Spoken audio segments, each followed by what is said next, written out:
what's you brought this up is really important. Resveratrol was originally thought to be an antioxidant, and it is a mild antioxidant. But the way it really works, we know this as a fact from my lab, is that it's stimulating the body's defenses against aging and disease, because it's binding to these enzymes that we work on called sirtuins, and these are the defenders of the body. And you were saying that, if I remember correctly, you take resveratrol, you take a powdered form. I actually bought exactly what you take, and you mix it with yogurt in the morning. Is that how you do it? Yep. What's the dose that you take? Well, it probably comes out to about a gram in the morning. A gram. Yeah. Okay, so if someone's taking capsules. Well, it depends. If probably capsules are 250 milligrams, that'd be 4 so in the take morning. 4. Yeah, I'm still alive, so it's a good sign. You look good. Oh, thank you. Do you? Is it important to take it with fats? Is that why you take it with yogurt? Yeah. Either high protein, which is a Greek yogurt suffices, or fat. But water, it's like brick dust. It won't dissolve and it won't be absorbed. But a glass of whole milk maybe would be okay? Yeah, that's great. But it has to have something to bind to. Is that the deal? For sure. Yeah. In our studies, in humans and in mice, if we didn't give them high-fat food, it barely got in. There was 5-fold. And that's still pretty good. That's what we know. If we can all live that long, who's going to complain? Wouldn't you like to get one of them old people and start doing work on them? Yeah. Just pump them up with NAD, get them on a drip. Well, my dad's experimenting on himself. So he's not 100 yet, but he's 80. How's he look? Well, I wouldn't say he looks young, but his fitness is like a 30-year-old. Really? Kidding. He's stronger than me. We tested it out in the gym the other day. No way. That's embarrassing. He can lift more. He's fitter. We were going across the Serengeti, and he was leading the charge. If you saw him, if you didn't see his face because he's got grey hair and whatever, physically he put a bag on his head. You'd say he's 30 the way he moves. It'd be very weird to put a bag on your dad's head. Yeah, I shouldn't do that. Sorry, Dad. But you would think he's 30, really? Well, he's reinvigorated in life. So in my family, we've got some Ashkenazi bad genes. We tend to die young. And my grandmother died. My grandmother's actually only 15 years older than my dad, and she died a few years ago. Last 10 years of her life, horrible. So we know what's going to happen in my family, probably to all of us. So I was raised by my grandmother. She was in her 40s when I was a kid, and she was the one that taught me to always stay young, keep your, adults ruin everything. That's probably why I work on aging. Adults ruin everything. She wanted me to do the best I could with my life. She said, David, do what you can to make this world a better place. Make sure that you leave this place better than you found it, and that's what I'm trying to do. Wow, what a profound piece of advice for a grandchild. I just turned 50 while I was over in Africa, or just before that. Imagine being 80 and healthy, like my dad, or 90 or 100. It must just be keeps so getting wise. better. Of course. I'm so less stressed than I was in my 20s and 30s. And anyone who's listening who's in their 20s and thinks that they're, way better than a 50-year-old, I can tell you from experience, like you, Joe.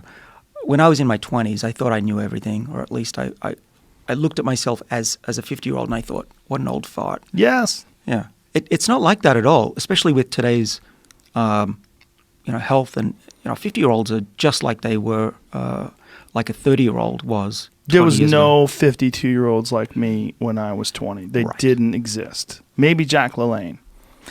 Right. Well, it's been talked about, I think it was in the New Yorker, that this movie Cocoon, I don't know if everyone's seen it, but it's a pretty interesting movie where these 50, 60-year-olds were given the fountain of youth, and they still look old, but it was really supposed to be quite funny to see these older people with grey hair jumping in the pool and acting 30 years old. But a 50-year-old isn't old anymore. 50-year-old is just getting going. Yeah, that's what's crazy about it. If you see old movie stars from like the 1960s when they were like 50, they looked like they were dead men. Like we were looking at, I forget what the movie was, but it was a movie where I was like, how old was he when they made that movie? It turned out he was 44. I'm like, that guy looks 100 years old. Looks like he's never worked out. He probably smokes cigarettes all day long, never exercises, he drinks constantly. He just looks like a dead man. It's crazy. Right. So in the future, 90 will feel like 50 and 40. Well, we were talking about Laird earlier, yeah. And Laird, I think, is 55 years old, and just he's got this whole exercise routine that he does inside the pool where he brings like 70-pound dumbbells and he carries it with one arm and swims across the pool in the other. You know, he does two-handed dumbbell things at the bottom of the pool and leaps the surface, catches a breath of air, drops back down to the bottom again, leaps the surface while he's carrying these dumbbells. I mean, just ruthless, rigorous exercise at 55 years old. Well, there'll be a time when you can't really tell how old somebody is, especially when we figure out how to reprogram the body to be young again. Yeah. And it's going to be such a great world when people with 80 years of experience can continue to run companies and be teachers and educate the young people. Now, there's a bias, though, against the elderly. We've always had this in society, and we have to overcome that. My dentist was biased against me as a 50-year-old. Didn't want to fix your teeth. You're dead, bro. I'm not fixing your teeth. Not worth the money. Screw it. I'll pay for it. Just do it. So there was a 20-minute argument. Do it. 20 minutes. It was a lot. In fact, the time ran out, and she said, fine, I'll do one tooth just to check, because she had all these reasons why she shouldn't do it. It'll break off. I have to polish back your original teeth. And I said, look, I'm not going to get angry if it doesn't work. Just try it. And she did it. And first of all, she said, I have to eat crow after it. And then my wife came a week later and she said, man, your husband's a pain in the ass. But he's onto something. And actually, she's offering this as a service now to people our age. For everyone who wants to know about what the best periodic fasting protocol is, there isn't one. We don't know yet. We're right on the cusp. There haven't been enough studies. But there are a few types. I go through them in my book, because we won't have time to go through all of it. But there's the 18 hours. Yeah. So go, if you can go skip breakfast, have a late lunch, that's a good start. That's what I try to do every day.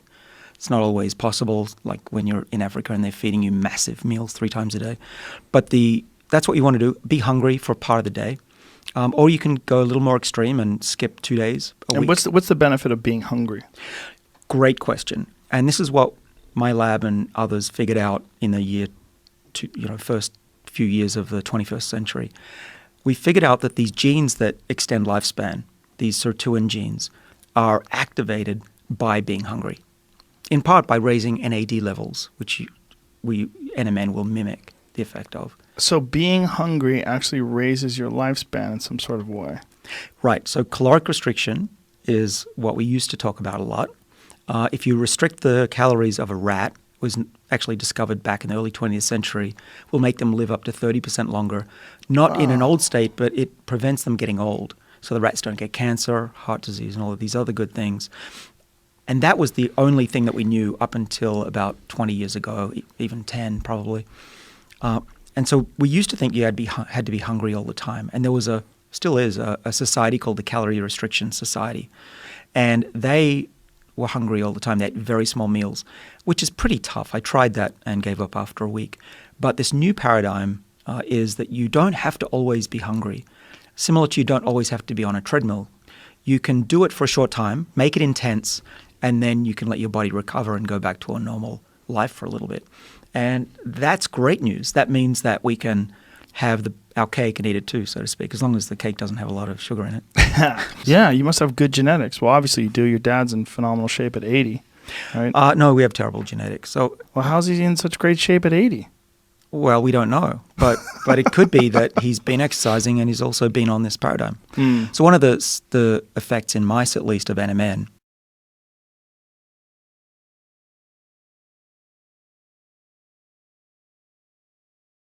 which is what we're taking, is improved blood flow.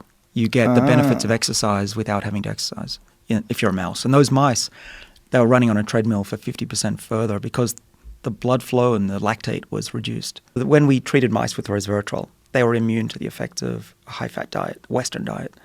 And we've traced this down to a single genetic pathway that we work on, these sirtuins I talked about, these NAD responsive pathways. Really? So they were immune to eating shitty food, like the negative aspects of eating shitty food? Yeah, this was 2003. That's why it hit all the newspapers, because it was the first molecule that was safe and could mimic the effects of fasting or caloric restriction without actually having to be hungry. Wow. And what kind of dose were you giving these mice? It was equivalent of about 250 milligrams a day in a human. Oh, okay. So it was 1/4 of what you recommend people take. Right. I don't recommend people take anything. Well, okay, what you take. Right. Let's just say that. Yeah. No recommendation. Sorry, folks. Yeah. I'm taking a higher dose because I've looked at human clinical data, and I think that a higher dose may be required to have an even better effect on longevity. But the results are very clear. When we opened up these mice, maybe I shouldn't have said that. When we examined those mice, carefully put them to sleep for scientific purposes, it was clear that they were healthier. Now, they were still fat. That was interesting. They were still fat, so we figured the experiment didn't work. But their arteries were clean. Their livers were like a healthy, lean young mouse. And when we looked at their metabolism, it was like a younger mouse. We have a whole bunch of genes that predispose. 23andMe said basically, give up now. Wow. It's pretty horrible. So, yeah, if I make it to 80, I'm doing pretty well.